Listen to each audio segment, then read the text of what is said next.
Hello.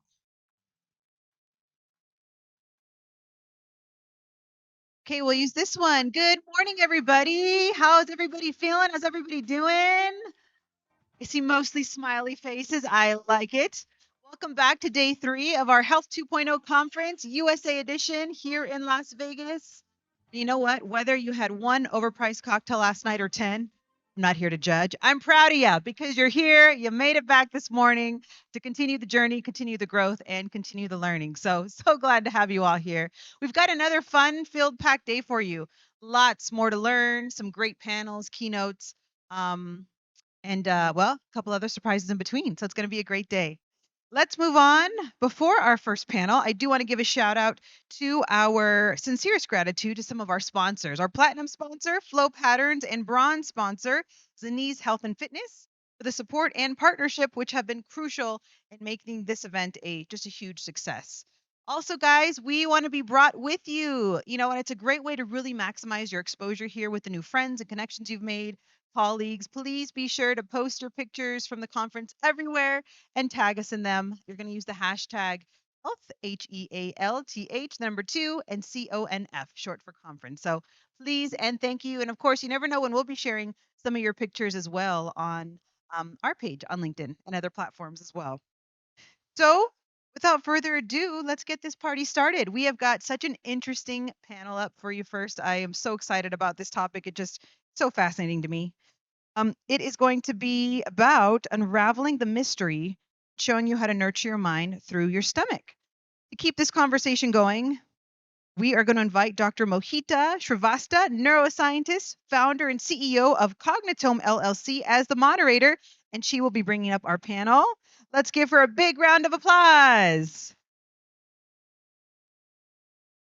And the title of this panel is Decoding the Gut-Brain Axis, Investigating the Link Between Diet, Microbiome, and Mental Well-Being.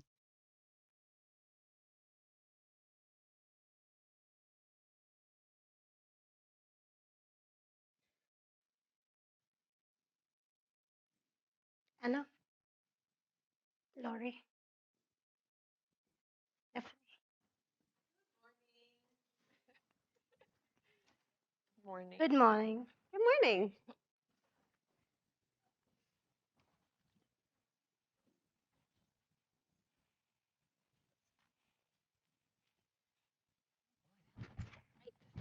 A very good morning to all of you.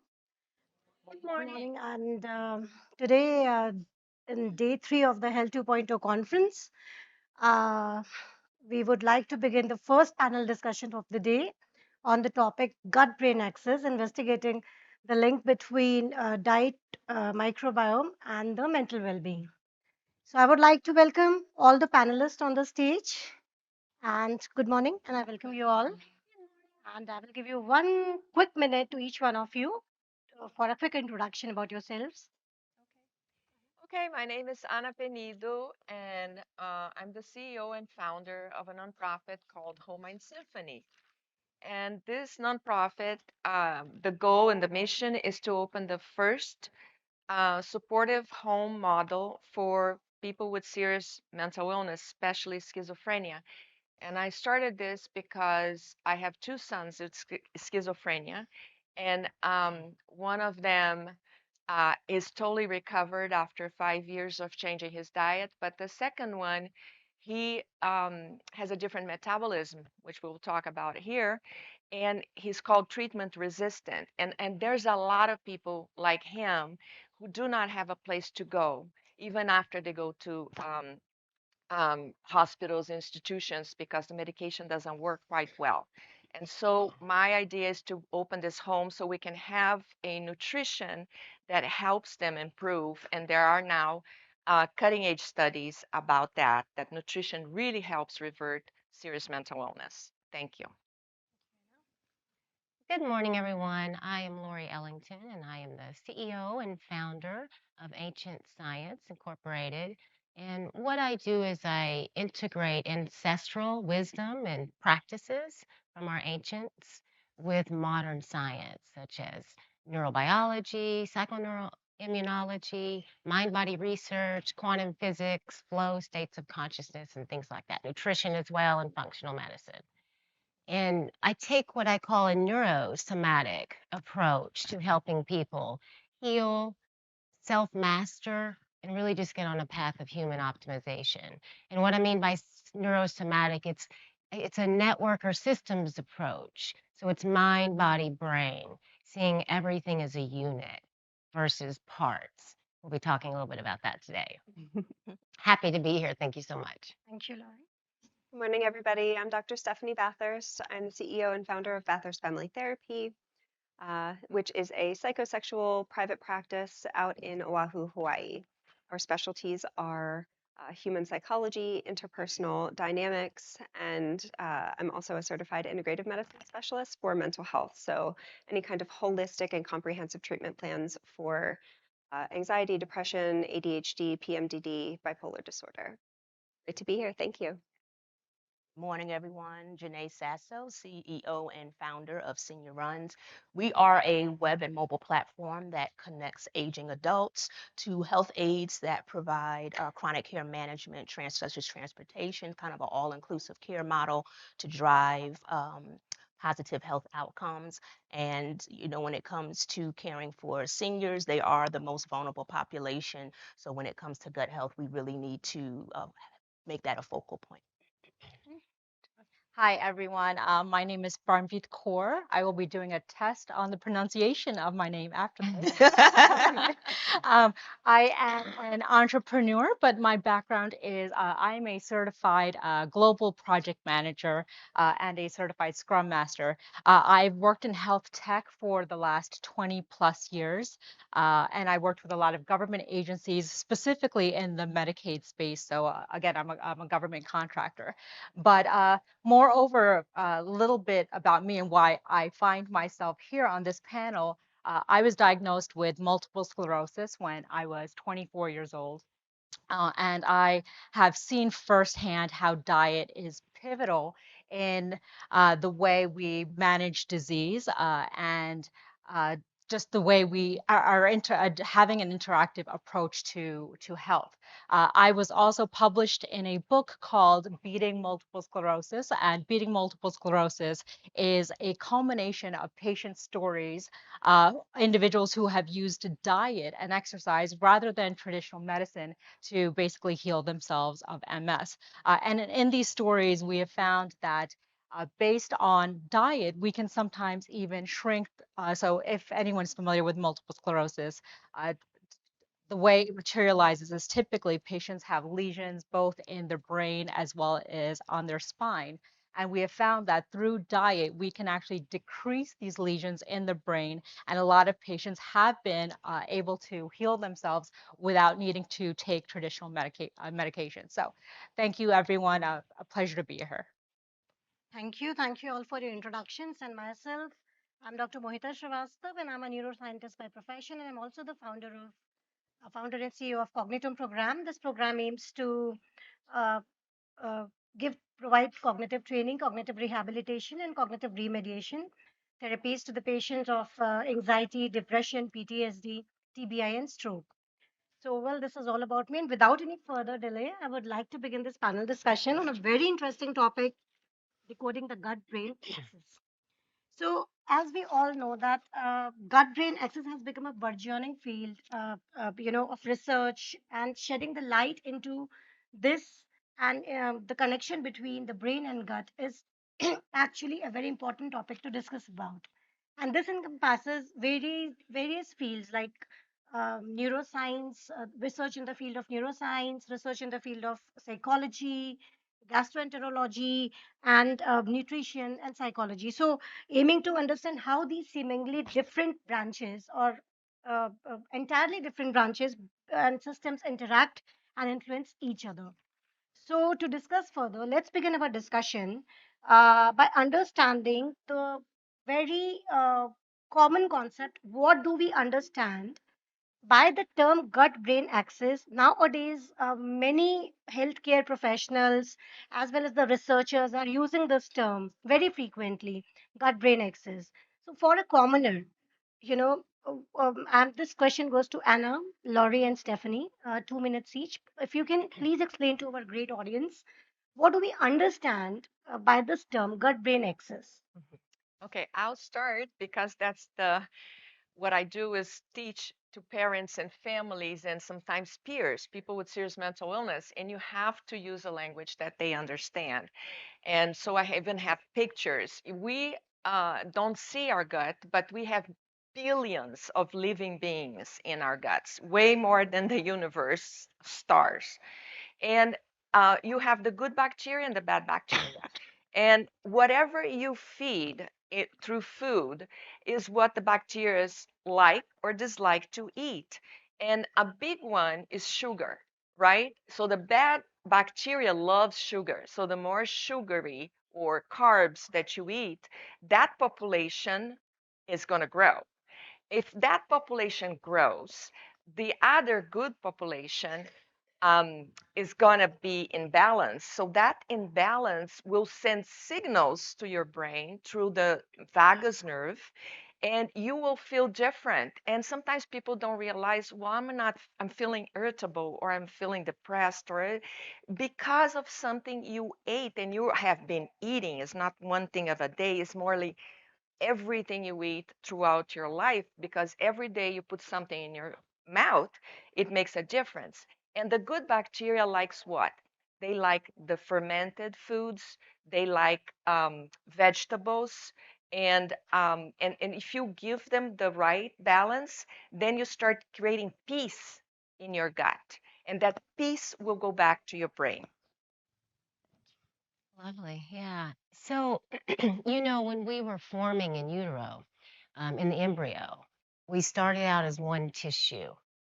And then that tissue, as we developed, it split off. One end went to the brain that we call in the skull, and the other, the gut.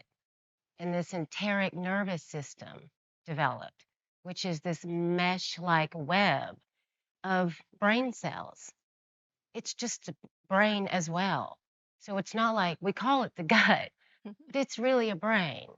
It's got 500 million neurons, brain cells in it, and it can override what the cranial brain decides to do. So these are not separate. And there's this kind of fiber optic bidirectional cord, long as the 10th cranial nerve comes out of the brainstem, that connects these two brains together to really be one. So maybe you're familiar with the limbic system that manages a lot of our emotional responses, right? And then this prefrontal cortex that really separates us from lower primates, allows us to be able to create this conference that we're doing, right? So the gut has connections, deep connections to those regions, particularly that limbic system. Dr. Emmerin Mayer, who's a pioneer in the gut brain axis at UCLA, says that the gut is actually just really an extension of the limbic system. And that's regulating your mood, your emotional responses, your ability to focus, to be able to respond in an email in a way that you feel confident about, to write a report, have a conversation with your child, whatever it might be, sleep, right? So I'll talk a little bit more about that vagus nerve. But I think in a nutshell, we just need to see that these aren't separate worlds. They were one tissue, they just split off. They're totally connected through a cord, and the bloodstream as well. Beautiful. Yeah, I think when we go back to like middle school anatomy class, right, we think about how we learned about the organs of the body and how each one of them was depicted visually in very separate ways. Bless you. And what we're wanting to help teach our clients is the interconnectedness of every single thing in your body, right? To help them understand that there are fascia lines, there are byways of communications neurally that are connecting every single thing, every single system in your body, particularly the brain and the gut, right? And we break it down to them and help them understand that 80% of all serotonin and 70% of your entire immune system is actually derived from your gut and the health or lack thereof of that gut. So just providing like the core base knowledge that we have in the last decade of research that hasn't yet infiltrated the rest of public awareness so that we can start thinking about food as medicine again, because it truly, truly is, right? And without that knowledge, without that buy-in, people cannot make educated and good decisions for themselves about what they're ingesting into their body and how that directly correlates with mental health. Thank you, Anna, Laurie, and Stephanie, for such a nice uh, understanding, giving us the nice understanding of the term gut-brain axis. Now, and the other question goes to Anna. Anna, how do you think that prolonged use of antipsychotics or anxiolytics or antidepressants, chronic use of prolonged use of these drugs, as well as the nutritional deficiencies or specific diet plans like keto diet, low carb diet, intermittent fasting, you know, all these have a significant impact on the functioning of gut microbiota? And how does it help in the management of mental illnesses? Wow. Okay. That itself is a whole Loaded talk, question. but we'll try to narrow to as quick as I can explain. It was very interesting for me having two sons to see that coming from the same genes, the same family, being raised on the same foods affects people in different ways. And so you kind of question why, right? So when my oldest son developed schizophrenia and psychosis and depression, um, I worked first with him with getting whole foods through collaboration with a orthomolecular psychiatrist, and so we raised a lot of the vitamin deficiencies that generally um, studies show that people with schizophrenia has, but also changing your dietary habits. And we not only the diet, but a lot of other, because it's like a complex situation. You have the therapy, the family, the support. You have to have all of these, the meditation, the practice. But in 4 years, my son achieved stability, and he's well today on a vegan diet. That's his option, and no sugar, no dairy, no soy, no allergens, So it's like he's very careful and very sensitive about what he eats, but mostly he chose to be vegan. And that works for him because today he's on a minimum dose of antipsychotic. I mean, if you guys are doctors and he's like on 0.25 milligrams of risperidone. It's just like so little, it's less than a child's dose. Um, my other son, I tried to apply what the orthomolecular said to my other son, and it did not work.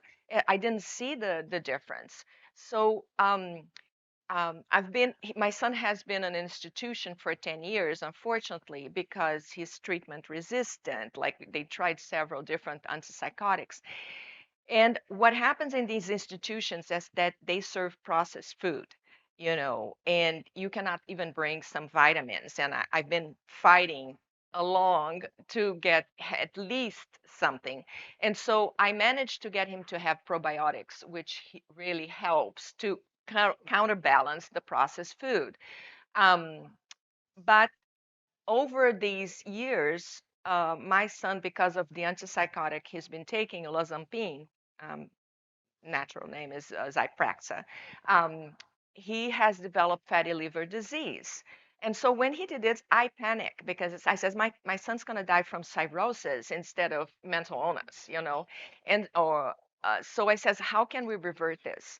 So I consulted a clinician, a nutritional clinician, and she says, well, if you start him on a low carb, low sugar diet, you could have good results. And exercise. I says, exercise impossible. He's inside a locked facility with 90 people and just a cement courtyard. And she said, okay, if the institution doesn't accept that diet, then come back here. I'll give you a diabetes diet because they will take that. But the place where he is right now is open to listening to families. So I was lucky that they implemented the low carb diet.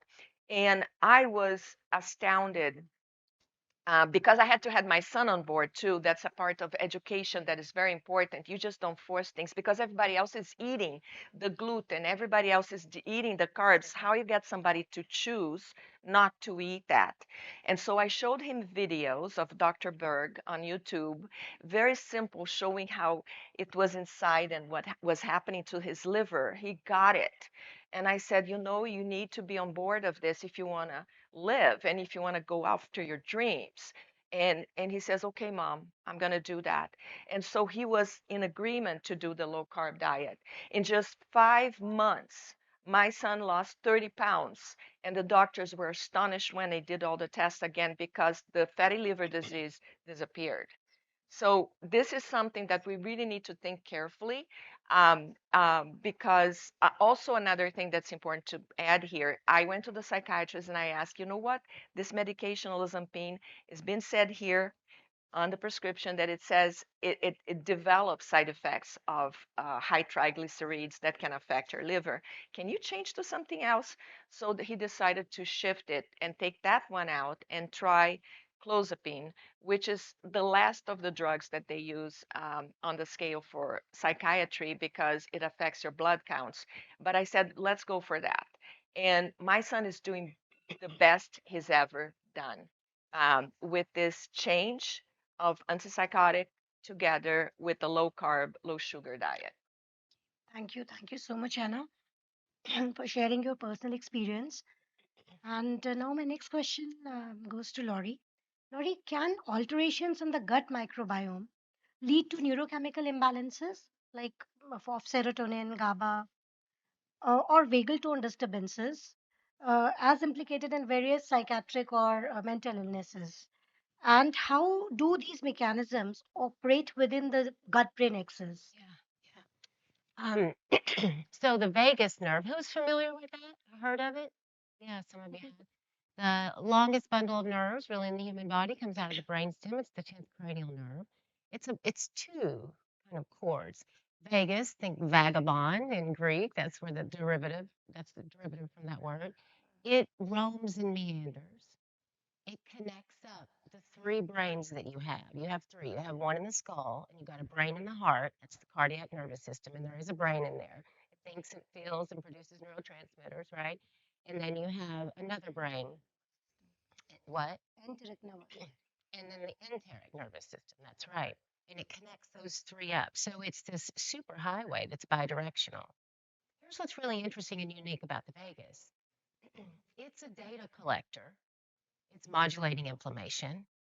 It's also who delivers the pharmaceuticals to the brain. So what happens in the vagus in your body doesn't stay in the vagus and in your body. It goes everywhere throughout the whole mind body brain network because the vagus innervates all of the visceral organs. And whenever we're in connection, we're eating a healthy diet, we're moving, we're sleeping, we're able to regulate our breath and come out of those 20 beats or 20 breaths per minute, right? How we're breathing, what we're thinking, what we're paying attention to. That tones, exercises the vagus and keeps the tonality good.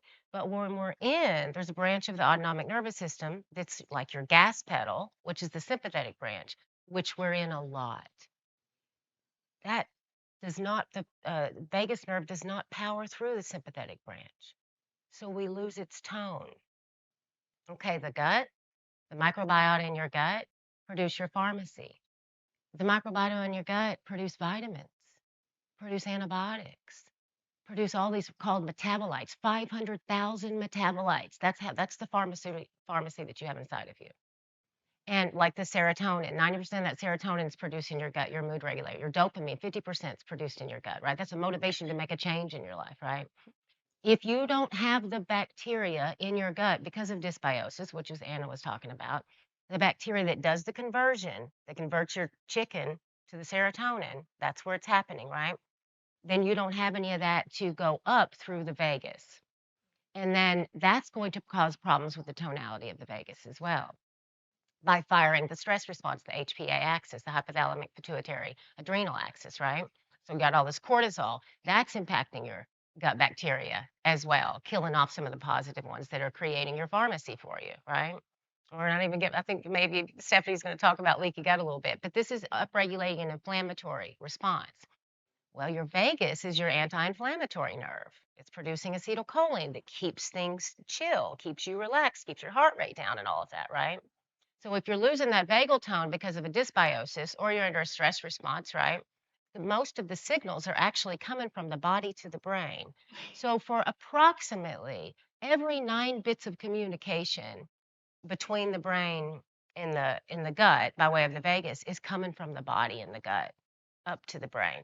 So the brain is not, we think it's the command center, but it's actually gathering data from the body. And it's about 90% coming up from the body, which is why you can move and change your mood, right? But it's really important to pay attention to vagal tone, taking care of that vagus nerve, and of course, managing the composition of the microbiota through diet, stress, and things like that. Thank you, Laurie. Yeah. And Stephanie, question goes to you. What role does systemic inflammation or gut permeability, play in the gut-brain axis, and how does this dysregulation of immune function contributes to mental health disturbances like anxiety, depression, or OCD? Thank you. Yeah. So we all know that mental health disorders are largely epigenetic, right? There are some populations that are more vulnerable to the onset because of genetic predisposition or gene mutations like the MTHFR mutation, right? Um, Science tells us that about 40% of major depressive disorder is due to the underlying genetics of that, right? 65% for bipolar disorder. That's a huge percent of impact or activation onset from environmental stressors, right? These are things like the chemicals that we interact with on a daily basis, the BPA, phthalates, parabens, xenoestrogens, glyphosate in particular, which is linked causally to depression. And glyphosate is it's a pesticide. It's an ingredient to pesticide on agricultural products. Um, so that was chemicals to the food that we ingest, and I think you've both talked really nicely about like what activates that inflammation food wise, right? Soy, dairy, gluten, alcohol, caffeine, all of these things that we're wanting to really reduce because we've changed the chemical compounds of food so significantly that our body no longer can actually recognize it as food, and so it causes this inflammatory response in an attempt to protect itself.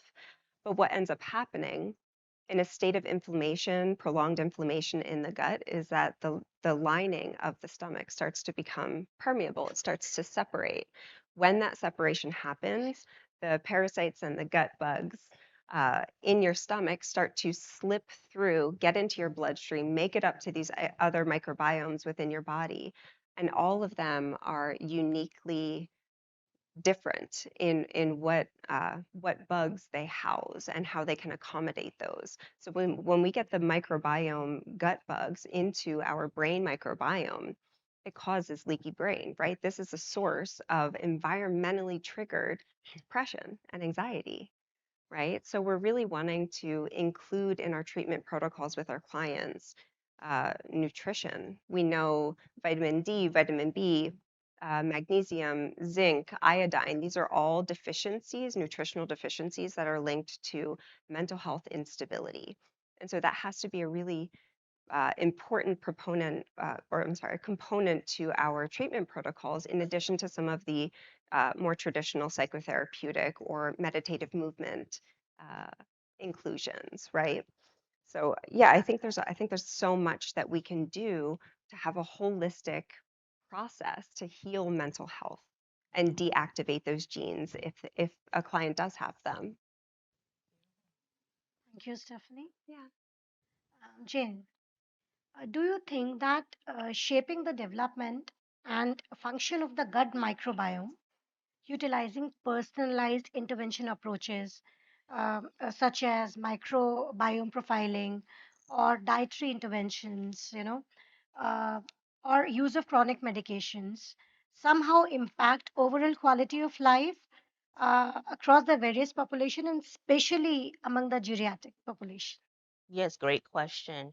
Um, I think the common theme, as I have sat through all the different panels, is that we can all agree that personalized and individualized care is crucial for positive health outcomes, right? So we can't treat everybody the same.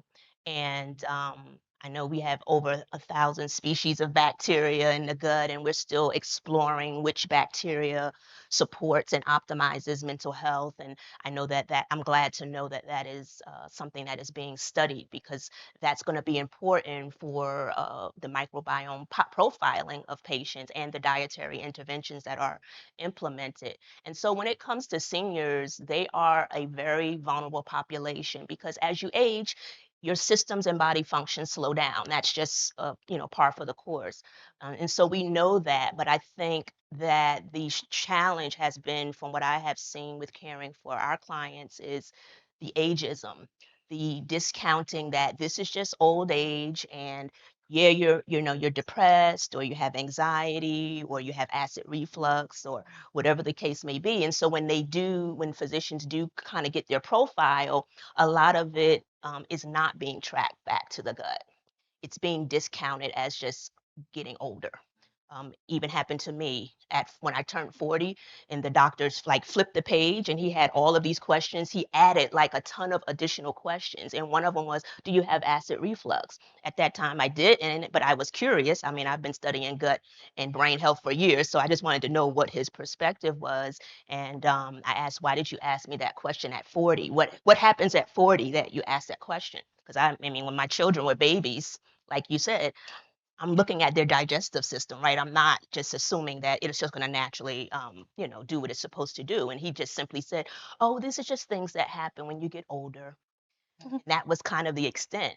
And if I had not, if I had said I had some symptoms, I'm curious as to what his response would have been. And the reality is that 25% of older adults, 65 and older, have mental illness and anxiety and depression. And we see it all the time in our organization when we're caring for them. And we really need to be more proactive. I find it very odd that, we will screen for high blood pressure. We will screen for diabetes. We will screen for cancer, but nobody ever talks about the gut health. And when they do talk about diet, it's always give them boost, give them, what's the other one? Yeah, yeah, exactly. It's always a nutritional drink to try to get them to gain weight or what have you, which typically constipates them. So, or there's some antacid that they're going to give them, which we know sometimes that can actually exacerbate the problem. So, I just think that we need to make gut health profiling a key part of how we screen for disease.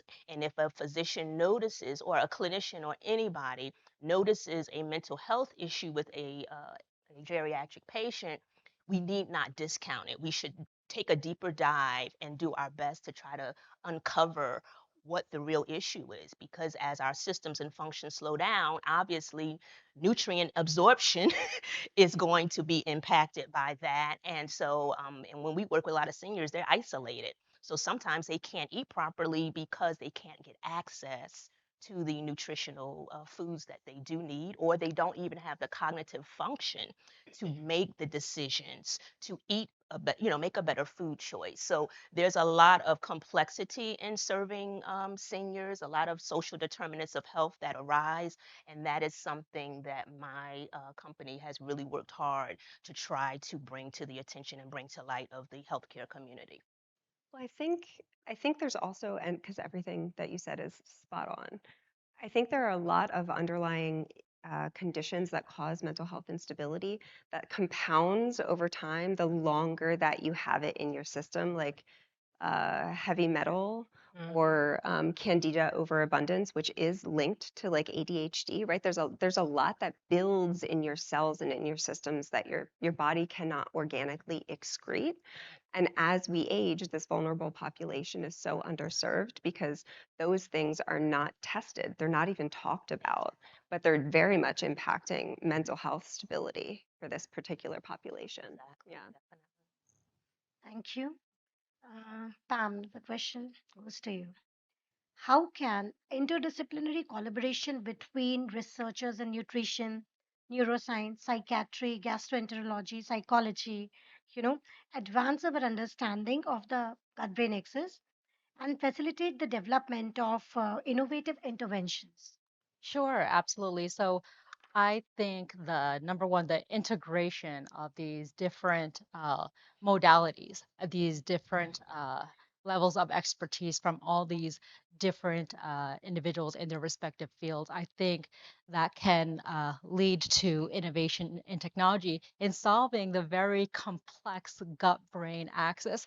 It's funny, and I don't mean to bring my personal story into this, but I had a deep conversation with my neurologist, and I talked to him about some changes that I had made in my diet and how those changes in my diet were positively impacting me. But unfortunately, that was just not a conversation that he was willing to have, and that is because that is not what he had studied. And this is not to say, and I do want to preface all this by saying there's absolutely a place for medicine and traditional medicine.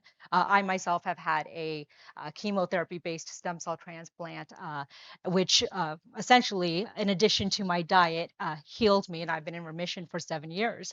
But I think thank you, thank you. But I think the integration of these different modalities and the expertise from these different individuals in their respective fields, these subject matter experts, I think they can lead to, again, innovation because this is such a complex subject that I think a lot of folks don't understand. And specifically, I'm going to say here in the West, I think in a lot of other countries, right, my family's from India. I think in a lot of countries like India, I think we've long understood the impact of diet on our brains. But I think although we are so advanced here in the United States, I think we still have a lot of catching up to do. And I talk about this a lot also. There are a lot of foods. So I'm born in the UK, as you can tell from my very deep British accent. There are a lot of foods that are allowed here, a lot of processed foods that are allowed here, a lot of ingredients that are allowed here in the United States, which are not allowed in Europe, which are whenever I visit England and I go to a grocery store in England, I'm always amazed. It's remarkable the differences in some of the packaging, the processed, even their processed food, and it's actually alarming. So I think if we brought some of these again multiple modalities together, they could develop a more integrated approach, and I think it would just help us to again better understand the gut-brain axis. I also wanted to comment. I think somebody earlier said something about mental health and the effect of vitamins and supplementation and food on mental health. Again, just sharing a personal experience. So I have really bad anxiety. That's actually a MS symptom. And I think even for someone who doesn't have MS, I think a lot of us deal with anxiety.